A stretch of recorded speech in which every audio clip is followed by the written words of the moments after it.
Hey guys, had a couple of questions from some subscribers about the wheels on this Wallke, and I just wanted to address that real quick. As far as snow goes, it does great. It plows right through the stuff, man. But like any motorized vehicle, and I'm even talking about big lifted 4x4 Jeeps, I know, they have problems on ice. So when I was out on my last ride, I aired down a little too much and got froggy, went off road, hit some big chunks and got myself a pinch flat. So I'm installing my Tannus Armour today and actually possibly thinking about throwing on some studs here and there. We'll see how that does. And I will give an update here in a bit. And another subscriber asked about getting this rear wheel off. It's pretty straightforward. You know, you get those plastic caps off, and it's got a 19 mil on this side, 18 mil on that side. You do take the brake caliper off with two 5 mil hex head bolts, and once you unplug the motor, it should come right off, but it doesn't. You can see where my paint's a little bit chewed up right there. These keyed washers, you know, it goes on that way, so going on should be pretty easy, but coming off, it's gonna kind of bite into the paint on the bike. So you just gotta take a mallet and kind of make sure your power cable's out of the way and give it a couple of taps on both sides, you know, tap, tap, tap, tap, and it'll work free. But it was on there good, so I can see why somebody would be like, what the hell? So that's how you get that off, no probs. I'm gonna get all this stuff installed and take it for a ride in the weather and see how she does. Stay tuned. And if you're doing this alone, which I do everything, I do recommend hanging the bike. Made things a lot easier for me anyway, because with the bike flipped upside down, you'd be fighting the weight of this wheel, and it is heavy. But with the ratchet strap, I could lower the bike right to the ground to where the wheel was resting right on the ground and it's perfectly even with the notches. And then you just kind of line it up, make sure those key slots are in line, and just kind of tap at it. And the actual axle is slotted also. So if you use like a 10 mil wrench to kind of line up the axle, that helps out a lot too. And just kind of tap it on there from both sides. And of course, before you take it off, it's a good idea. You see where I took some silver Sharpie and marked that derailleur guard and the washer on this side. So I made sure it all lined right back up when I was done. Still got to put the brake on there, but she's about to be ready to ride. Also, you'll notice that where the caliper mounts on there, those mounting points are slotted. I guess if this had a smaller rotor, it would go farther in, but on this particular model, it goes all the way out, I believe, and you can tell because that is lined up really good.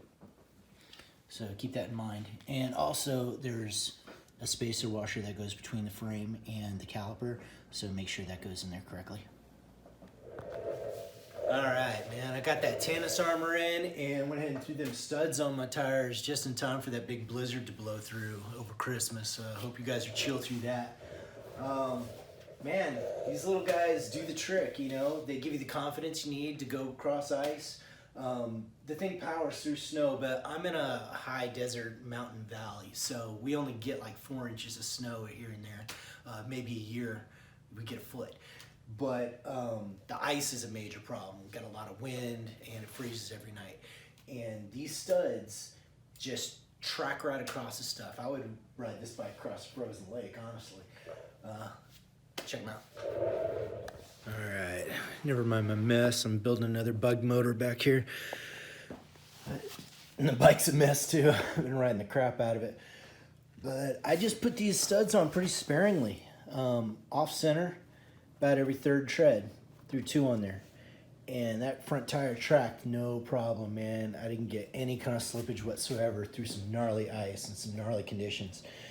And on the back, I just did 1 off center every third tread on each other side. I didn't even use that many. I'm a freaking goat head there, dude. And that is why we use Tannus Armour. Bastard. So I still have a few left in my pack, so I'm going to go ahead and throw studs on every other side and even them out like the front, and that'll definitely make this thing bulletproof. Let me show you how to do that. So these studs are on the small side. They're only 4 mil long, 4 mil head, and conveniently they come with a bit, little magnetic guy here. Just line it up in the middle of your cleat, send it home. That's all there is to it. And you'd think they'd be pretty loud, but they just have kind of a gravelly sound to them because I didn't overdo it and I didn't do the center line at all. And I've got about 70 miles on this bike since I put the studs in last week, and I haven't lost a single one. I haven't even damaged them. So, and that's snow, ice, dry pavement, you name it, going 30 miles an hour. So I highly recommend these if ice is a problem in your area. $10 on Amazon, man. And they just screw right out. Shouldn't have even done much damage to the tread. So, yeah, I highly recommend it. Now, I had a guy ask in the comments about the range on this bike. And I gotta tell you, you ask 100 different people that question, you're gonna get 100 different answers. It depends on how you have the bike set up, how heavy you are, what clothes you're wearing, what the wind speed is, the terrain, traffic lights, just all that crap goes into it. I've got 58% left on there. That's after 2 days, so 32 to 35 miles or so. You can see I've got like 356 miles on there all time. So man, it's just really hard for me to answer that. Yeah, I ride the crap out of the bike, but I charge it every other night or every night. So I never gotten it even down past 50%. That's actually kind of low for today. So it's got good range, 35 amp hour battery, but it's a heavy bike, and just depends on how you ride it. You know, I get up on that thing. I ride it kind of like my BMX race bike. You know, I stand up a lot. I throttle off the line, then PAS5 the rest of the time, and I'm maxed out pretty much the whole time. So depends on you, depends on the day, and you just gotta take all the advertisements with a grain of salt. So I don't want to say I'll get 60 miles range out of one charge, but it is possible. Speaking of my racing BMX, I had another guy in the comments say that, oh, I didn't need to lower the handlebars, they were too low now, and my seat's too low now. Okay, Mary Poppins, you like to sit all up high and pretty when you're riding, that's just fine. But check it out. This is my racing BMX. Now I can get up on this sumbitch, jumping, just getting gnarly. That's how I ride this electric bicycle, okay? I like the handlebars nice and low.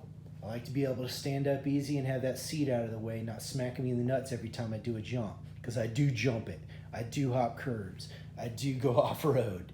So if you're just cruising some freaking bike trail all slow and easy and you want everything all proper, go for it.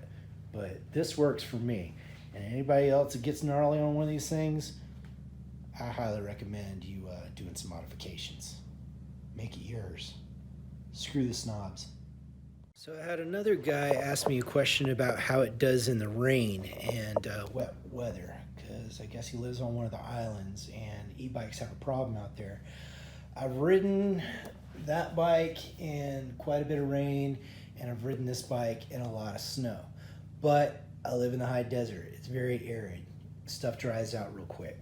So I can't speak to whether or not this is going to do great on the islands with saltwater air and like monsoon type weather. But for me, it seems to be doing just fine. I have never had a glitch on either of these e-bikes in wet weather with mud or snow or anything. That being said, this switch that this particular bike comes with, these are metal buttons. So if I leave it outside in freezing conditions, sometimes I have to hold that button for up to like a minute before it'll finally kick on. So it's like that just gets too cold.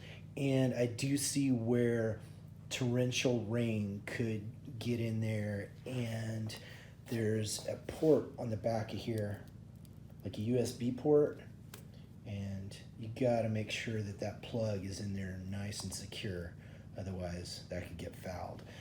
So if you're gonna be riding this thing in crazy wet weather, I'd probably recommend swapping out that switch. But other than that, man, in wet weather, foul weather, I've never had a problem with either of my e-bikes. So that's best I can answer that. So getting a little gnarly on this thing does have its drawbacks. This rear kickstand, the steel goes down to about here, and then that's a heavy-duty plastic sleeve that goes over it. So the steel ends about there, so you got a little bit of hollow area here. That's kind of a point of failure. I was getting kind of gnarly and smacked the hell out of it and cracked it, but I always carry zip ties with me. I threw a couple of zip ties on there, and now it's fine. I'll probably will epoxy that crack or just upgrade to another kickstand, but it's holding the bike up. And another thing that hangs a little loose on these guys is your derailleur. You know, it's down there, so if you get a little gnarly on there, that's probably going to get dinged up, and mine did.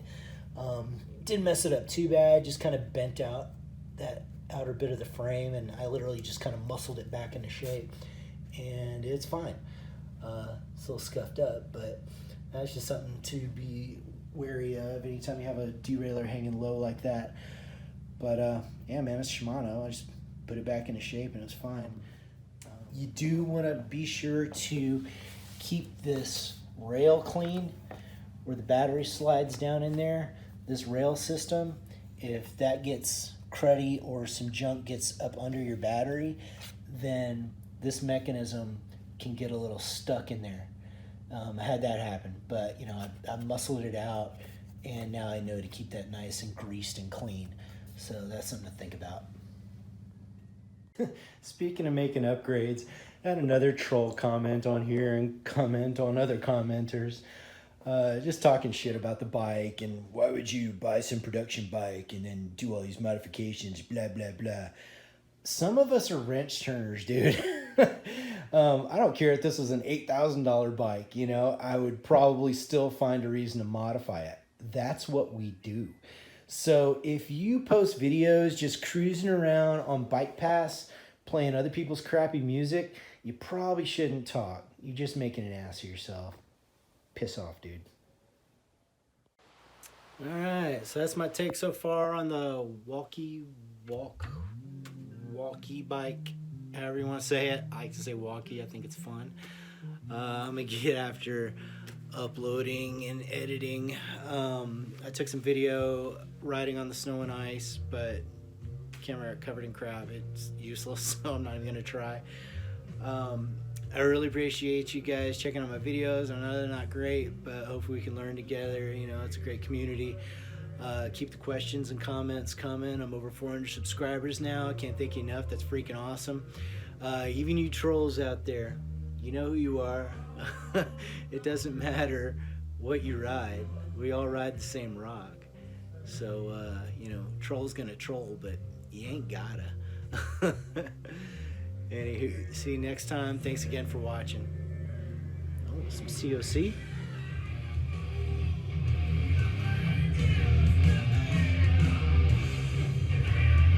Some good shit. Cheers. Thanks for watching. Like, share, and subscribe. Please and thank you. Good job. Make sure you bring it back with a full tank. Okay.